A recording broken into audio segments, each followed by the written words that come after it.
जो लास्ट हमने 3 सेंटेंसेस पढ़े थे परफेक्ट कॉन्टिन्यूअस में, उसमें हमने 2 चीजें पढ़ी, since and for.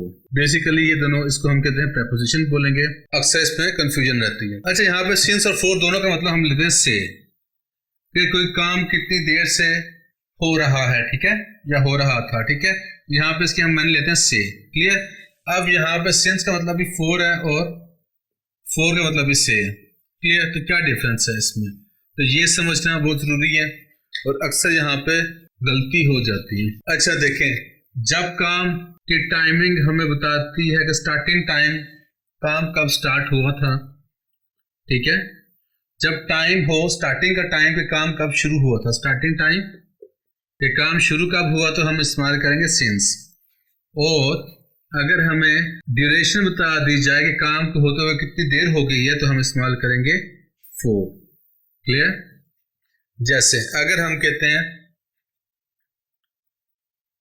we have been studying since morning, तो यहाँ पे बताया जा रहा है काम शुरू कब हुआ था, सुबह काम हुआ था, ठीक है। तो ये यहाँ पे क्या आ जाएगा, सिंस। ये हमें इसमें यहाँ पे स्टार्टिंग टाइम दिया। लेकिन अगर यहाँ पे आ जाए we have been studying, तो यहाँ पे हमारे पास ये जो 2 hours है, दिस इज अ ड्यूरेशन। ये क्या हो जाएगी कि काम को होते हुए इतनी देर हो चुकी है, दिस इज कॉल्ड ड्यूरेशन।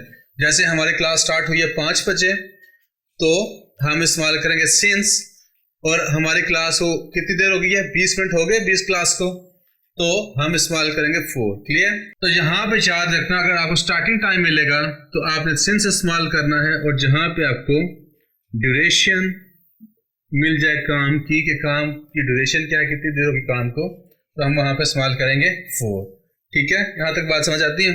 अच्छा, यहाँ पे मैं थोड़ी सी आपको एक ट्रिक दे दूं, किन के साथ आपने सिंस लगाना है और किसके साथ फॉर लगाना है। अच्छा, यहाँ पे हमेशा जब भी सेंटेंस आएगा टाइमिंग आपको इससे नजर आएगी, ठीक है। जहाँ पे दिन, डे का नेम मेंशन होगा तो हम सिंस लगाएंगे, क्योंकि ट्यूसडे से मुराद होती है कि काम ट्यूसडे को स्टार्ट हुआ है। लेकिन वहीं पे अगर 2 days आ जाए, डे का नाम मेंशन नहीं है, जस्ट बताया जाएगा इतने दिन हो गए हैं, तो ऑफ कोर्स वो ड्यूरेशन शो कर रही है, तो यहाँ पे हम फॉर इस्तेमाल करेंगे।